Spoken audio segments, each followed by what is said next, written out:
and Thrive, where we talk leadership, systems, and scaling with intention. I'm Joe Carter, founder of the Twin Flame Group and partner with the franchise consulting company. And I advise growth stage founders building businesses that are worth buying. Today's guest is Dr. David Lipman, chiropractic physician and founder of the Physical Evidence Biooptimization Center in Boca Raton. He's worked with elite performers, pro athletes, and high output executives to restore vitality and extend runway. And he's here to break down how the Superhuman Protocol, a combination of PEMF, oxygen therapy, and red light, is giving founders their edge back. Whether you're burning out or want to bulletproof your performance, stay tuned. But before I turn it over to Doc, this episode is brought to you by DFW Pierce Bespoke, the go-to clothier for founders and executives who want to look as sharp as they think. If you built a business, now go build the look. Pierce Bespoke will craft custom pieces for leaders who understand that presence is a part of performance. So first and foremost, Dr. Lipman, thank you for being on and welcome to the show. Hey, thanks, Joe. Thanks for inviting me on and having me. Yes, sir. Let's dive right in. What exactly is the Superhuman Protocol and why is it catching fire among entrepreneurs and executives? So, as you mentioned in the introduction, it's a three-step process. It's a pulsed electromagnetic field, it's exercise with oxygen therapy, and then photobiomodulation, better known as red light, and also near infrared. And I'll go into the specifics of that as we get to each section. So each therapy by itself is a great standalone. Each thing does some really positive things for the body.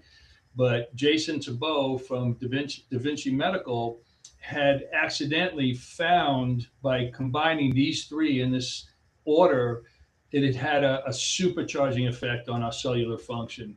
And just to kind of frame that out a little more, cell function or cell energy production is what drives everything. In fact, anything that goes wrong in us, it starts at the cellular level, and it starts with the reduction of energy production. And because we've actually identified over 32,000 diseases in humans, that we've provided a diagnosis for, and the one common denominator in every one of those diseases is a loss of energy production at the cell level. So the cell, the tissue it's a part of, and the organ system that tissue is a part of is going to start failing at some point in some way because of that lack of energy. So when I learned that, it made me see that we really have one issue with 32,000 plus symptoms. And the issue is a loss of energy production at the cell level. So if we just focus on that, we should have a very positive downline effect in correcting these things that we're calling diseases. So what I discovered in using the Superhuman Protocol in this three-step process is that it's a really great way to optimize that energy production at the cell level. So let's just kind of dive in at first to step one, pulsed electromagnetic field, or PEMF. So the premise here is that all of our physiology is driven by plus and minus charges. The way our cells bring nutrients in from our bloodstream, vitamins and minerals and other nutrients inside the cell through the membrane, and the way we remove waste products from cell metabolisms goes through the membrane. That's a plus and minus charge exchange. Our nervous system, it fires because of plus and minus charges exchanging, and our muscular system. And the way we carry oxygen from our lungs to our tissues by red blood cells, that has a lot to do with plus and minus charges, or polarity. So we're essentially, or our bodies are essentially, electromagnetic beings, our electromagnetic biospheres. And the Earth has been our battery for centuries. The Earth is a low-level electromagnetic field because of gravity and the way it's been set up by our Creator. So we've gotten the benefit of living on the Earth and having this physiology constantly recharged on a daily basis. Unfortunately, in this contemporary world now, we live on these concrete slabs, those of us that live in cities and suburbs, and we wear rubber soles, many of us. So we're not getting that constant recharge by the Earth every day unless we're walking barefoot on the ground, on the dirt, the grass, the sand of the beach, wherever it is. So most of us in this modern world kind of live a lot inside and we're not getting out enough. So that's the part where we're getting the deficit of not getting the ground to continually renew us on that basis. The other complicating factor is all the electrical grid around us and our wireless networks and our 5G and our devices that have Bluetooth. They emit these high frequency electromagnetic fields that completely disturb our normal functioning in the way our plus and minus charges are doing all our physiological processes. So it's sort of twofold there.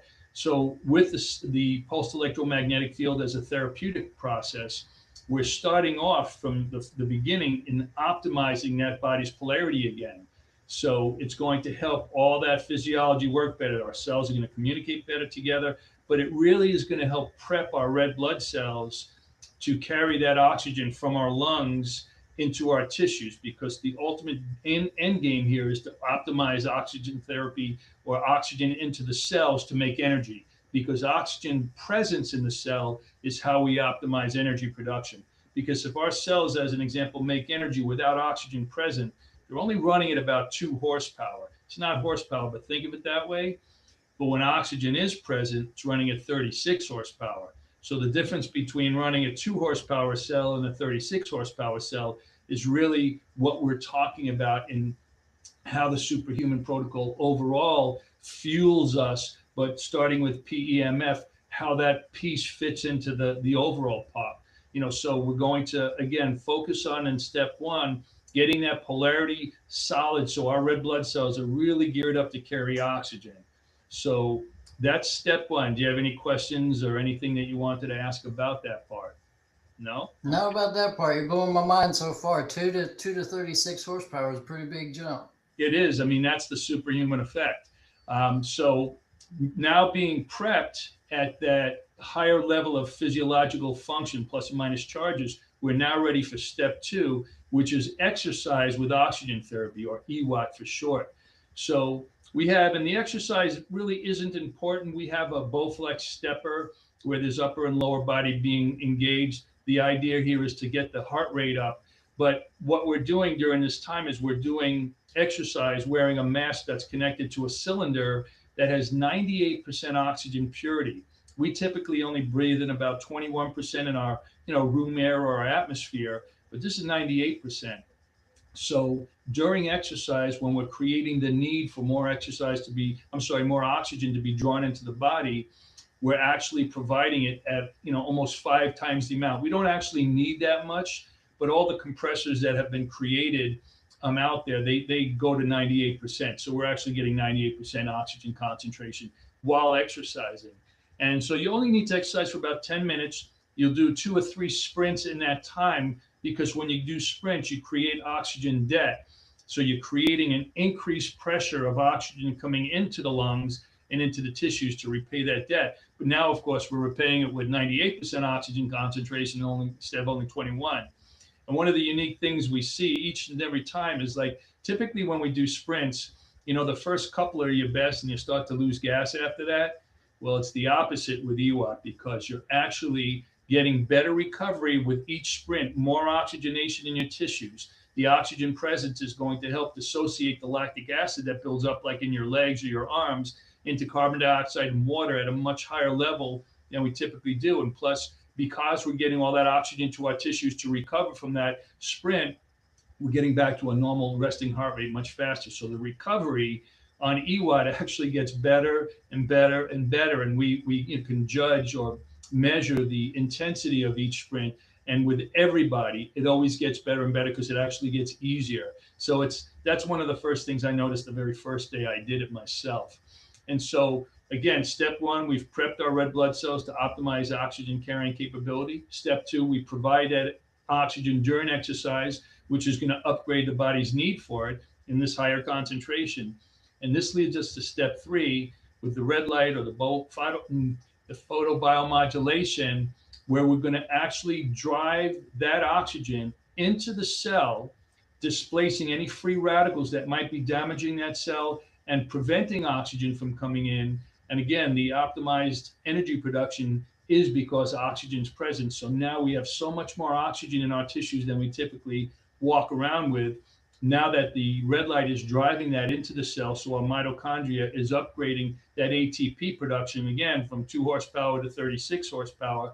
That downline effect, um, physically, physiologically, in terms of how our minds are functioning, all of it, all of our processes are working so much better. Even sleep, mood, all those things are at a much higher level because we just don't realize how much more energy we can be producing in our cells to help us function when oxygen is present in those kinds of concentrations. Most of us think, well, we're breathing, we're still alive, we're good. Not even close. When I started doing Superhuman, Joe, I realized that I've got a 16-cylinder engine and I've only been firing about 4 of them. That's the way it makes you feel. So that's the 3-step process. That's why it works, and that's how it works, again, stacking these 3 therapies together. I love it, and you just basically gave me a master class on things I didn't even know, but conceptually makes total sense, right? Like I'm not utilizing the things that are kind of God-given around the earth, and so I need to supplement it some better way, and certainly a lack of oxygen doesn't help. And then the ability to kind of recuperate after that. As I've talked to several people that either do chiropractic work or some version of some of the things that you offer, the overarching theme that I hear is it's almost like a reactive care. You get injured, you need chiropractic, or you need physical therapy, or you need all these other things. But please correct me if I'm wrong. It sounds like this is something that's more preventative than reactive. Is that a fair assessment? Yeah, completely. And therein lies the challenge too, from a business standpoint, because because I started as a chiropractic practice, and even the chiropractic itself that I started in the 1980s has evolved a lot. The modalities I use and the way I integrate several technologies together to create this, what I call this body re-engineering process, to help from a chiropractic standpoint really resolve the issues that people come in with, because most people either they associate the pain they have with a certain piece of structural damage in their bodies, or they're trying to understand, the presence of pain versus not being in pain and how that relates to how well, they're doing. And so what I try to do is educate people that pain is usually a downline effect of some kind of dysfunction. It's really not the herniated disc, and it's not the torn labrum or the torn meniscus in the knee. Those things can still exist, but you can still be pain-free and functional. So my process is trying to get the body's functional aspect of how it's bearing weight and moving to be optimized. So even with those structural components being worn down, arthritis, stenosis, all of those things, I have learned that by investing as an individual in the body that you're walking around with and making sure you do certain things to support that functionality, that you can be pain-free and functional despite all those structural injuries that people always associate with, having their, quote unquote problem. So that as it applies to the chiropractic piece, I try to get them from that reactive care into something that's more maintainable and an investment for them to maintain that. So chiropractic as a maintenance thing can just help re-engineer that body maybe once a month, twice a month, depending on the individual. But it also depends on how much they support that process on the outside. Now, when it comes to Superhuman Protocol and some of the other things that we do here, we're looking at the different layers of human physiology and how we function biochemically, and give people a blueprint of themselves. Because we all, as an example, we process nutrients in our body differently because of perhaps some variants that we've inherited from one or both parents. And so genetically that can affect things. And it's not like your genes determine what happens, but understanding what deficits you might have can allow you to have workarounds. But again, you have to have that preventive mindset in terms of investing in what I call the incline and continued incline of your health, your performance, your strength, as opposed to managing the decline, which is kind of what we've all been doing, based on the model we've been living through. So I do try to encourage people to think of things proactively, because that's the best healthcare system we can have, which is really a self-care system, but it comes from people being educated about their own physiology, biochemistry, and how it works, and being willing to do certain things as part of lifestyle, using certain technologies, modalities. Some people get it for their homes to make sure they do it on a regular basis, or they come to the office here and use them. But it is, as you said, in this question, it is a much more proactive mindset as opposed to just being reactive. So the challenge is to get us from where we've been more reactive, like, because most people live their lives, and if something breaks, they go to their doctor hoping that it's going to be fixed. But we know that doesn't work. So it just comes from learning more about ourselves and what we can do lifestyle wise to live a much more pain-free, invigorating life. Even as we get older, I'm 65 and I'm as strong, if not stronger, than I was in my 30s. My energy's great. I sleep great. My mind's clear. But apparently, as I come here and see a lot of my patients that come in, a lot of them are 20 years younger than me, and they don't feel as good as I do. But I know I wouldn't feel as good as I did either if I wasn't investing in this type of, proactive mentality. Definitely. And I know you mentioned like once they get to a place, it's like a once to twice a month type occurrence that they need to come back to continue on. But how long before they actually see changes? If a client showed up today and did their initial consultation with you, how long until they kind of start feeling better or feeling towards the process of getting better, I guess? Right. So it does depend a certain amount on the patient themselves in terms of, I'll use age only because when people are younger, their body's ability to regenerate and heal is better. Unless we're really supporting ourselves lifestyle wise, that ability will tend to diminish over time unless we really put a lot of focus into it. The way we work here is that the modalities that I choose to use, and I don't take health insurance because health insurance is really behind in covering the types of technologies that can really speed up that healing process and getting people, back into a pain-free existence faster. So I'm able to, because I have a cash-based practice, to incorporate a lot of these cutting-edge technologies that really speed up the process. So a typical, and I'll say typical, when I say typical, I'll say 75, 80% of the people that come in with either an acute or something that's chronic, with one visit, they're going to notice anywhere from a 25 to a 50% improvement in their perceived ability to function. I make it a point to let people know that I don't want you to focus on the pain that you have. I want you to focus on your function, meaning how easily can you get up from a chair to standing position? Or how about getting out of the car? Or how about walking? Like, I want you to focus on those things, because if you're just focused on your pain, you're not really understanding what's happening, because we don't do pain management. Pain isn't the thing. It's a neurological stimulation to specific fibers of our nervous system that tell our brain something's wrong. Doesn't tell us what's wrong. It just lets us know something's wrong. So it interferes with the way we function, the way we bear weight and move. So my goal is to unwind or re-engineer that dysfunction to help restore an individual's ability to just, move through life every day. And then we'll worry about working out and doing the, sports and things like that, which many people, want to get back to. And I always encourage that. But we want to make sure they can get through their daily activities first, pain-free and functionally. So the typical person, as I said, will get a change within one visit. Sometimes within 2 visits, we can be closer to 80%. Sometimes it takes a little bit more. But the better condition somebody's in to start with, Joe, the better ability I have to help them bounce back to that functionality. When it's somebody that's been sedentary for a long time, they don't have the foundational strength to support what I'm doing here, because unfortunately their body's been held together by spasm and weakness and dysfunction. And because they haven't had pain during much of that time, they think they've been fine, not realizing that the pain is just finally showing up because one thing finally set it off, but the condition had been there for a long time. So that's where it gets harder to get somebody to bounce back as quickly. But people that I don't have to first encourage to exercise or work out and be in a conditioning kind of mentality, they get better a lot faster. I've got a lot of people from the gym that I work out. They know me and they come to see me with injuries. I'm able to show them exactly what they need to do in the gym to reinforce the changes we're making here, because there's always weakness and imbalance when there's pain, always.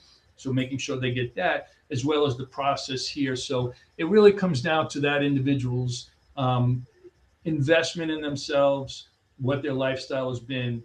But we do get results fairly quickly compared to the way I used to practice, where we're just kind of doing more of a passive therapy, an adjustment on the spine, and they're out the door. Do so much more now to really get those results. So it sounds like you're also helping your clients kind of change their mindset, really, in reference to their own body. Yeah. And I can imagine, having dealt with many people where I had to help through a mindset shift, whether in business world or somewhere else, that can be challenging for some people to adjust a mindset that has been ingrained in them for a very long time, and they can almost be skeptical. So I can only imagine there's likely skeptics in reference to this as well. So how would you address the kind of prototypical skeptic that might say something like, this sounds too good to be true type thing? Well, I always put the responsibility on them, and I start with myself. I had a lot of injuries at a very young age. My shoulder was dislocated when I was 5. When I was 15, I had a motorcycle accident. I broke my neck in 2 places. About 20 years ago, I ruptured a disc in my low back and I lost function in my right leg. But I've never had surgery. Because I started working out when I was 10 years old, I was influenced by an older kid next door. His dad was into martial arts, and he taught me how, by doing things to your body conditioning wise, you can make your body stronger. And what you ate would also support that process, or could work against you depending on what your choices were. So I got off of Captain Crunch and Wonder Bread that my mom had in the house and started eating real food. But the concept, again, being that our bodies have very specific ways of functioning, and we could do things to improve, strength, stability, and those types of things. So I relate it back to myself, my own injuries, that I've had all these pretty significant injuries, but at 65, I'm pain-free and functional, and that's without any kind of surgery. I still have herniated discs, I still have spinal stenosis, arthritis, torn labrum, but I don't have any pain, and I'm very functional. So I say, look, I'm not unique in that way, but I've just been understanding what I need to do to support, this pain-free and functional living. And what I can do is share with you what I've learned. The treatment is something that I've done, for just about 40 years, so I know how effective it is. But the onus is on you, Joe. Joe, you're the one that's walking around that body every day. What you do to that body every day is going to have far more impact than anything I or any other practitioner can do. So that's the way I frame it out. And I've had people to say, look, if you're not willing to do this, we probably shouldn't start this process, because your body's been in this dysfunctional stability. And unless you're willing to do some kind of change to support the functional stability we're trying to create, it's not going to happen. And, I don't want to make you feel like, you wasted your money or that kind of thing. So I'm just straight up with them. And only from an honesty standpoint, because you do this long enough, and especially when you live it yourself, you know what you need to do. I know what I have to do, 6 days a week to support myself in the gym, the strength I need, because I'm bending over and picking up people. Some of them are, 275-pound guys, and I have to do that effectively for them and also not to hurt myself. So I realize how strong we need to be, for my kind of work. But I believe every one of us needs to be strong for everyday lives, because most of the stuff that happens to us in everyday life is, from normal movements that, we just got too weak to execute properly. So those are the kinds of conversations I have. Super, honest, and make sure that they're the right person, because I want results for them, and I want results for me too. I don't want to compromise anybody's health or my reputation and what I'm doing here either, based on my beliefs. 100% agree with that. So for the listeners that are out there and are feeling some of the things that you're talking about, feeling that disconnection, they're dragging through the course of their day, outside of showing up at your office, what would be one thing that they could change today to begin to make the step towards optimization? Well, there's a lot of things that people can do. First of all, really trying to minimize screen time and exposure to electromagnetic fields, or high frequency electromagnetic fields, or EMFs. If depending on where you live, if you can actually get your feet on the ground each and every day, get sunlight. Sunlight is not dangerous like they told us. It's actually really important for a lot of our physiological processes to happen. and also getting enough oxygen, and just simple, breathing exercises like Wim Hof and those kinds of things to just get more oxygen than we're typically getting, and getting out into fresh air, because room air doesn't have the same quality as the fresh air, even with pollution out there. So that's doing a superhuman type thing with grounding, oxygen, and getting it in, and getting sunlight will do a lot to do a similar thing to what superhuman is. And as you pointed out, we're taking three aspects of creation, the earth, the air, and the light. And those three things are basically what makes superhuman what it is. But it's not an original design. The original design is right here outside. And so, we could all benefit. And it's funny, we live in Boca Raton, Florida. There's an east side of town where the ocean is. Then there's a west side of town, which tends to have more of the communities with golf courses and things like that. And there's definitely a difference of people that live on the east side of town. They tend to be outside more. They're by the beach. They'll tend to have walks on the beach more often because it's very convenient. And so their energy is different. They look healthier. This is an observation that I've made in seeing people that come to me from the east side of town versus the west side of town. So it's interesting because most of the people on the west side, and again, it's a generalization, spend more time indoors than outdoors, unless they're playing golf or they have kids that are doing sports, which of course helps to get them outside.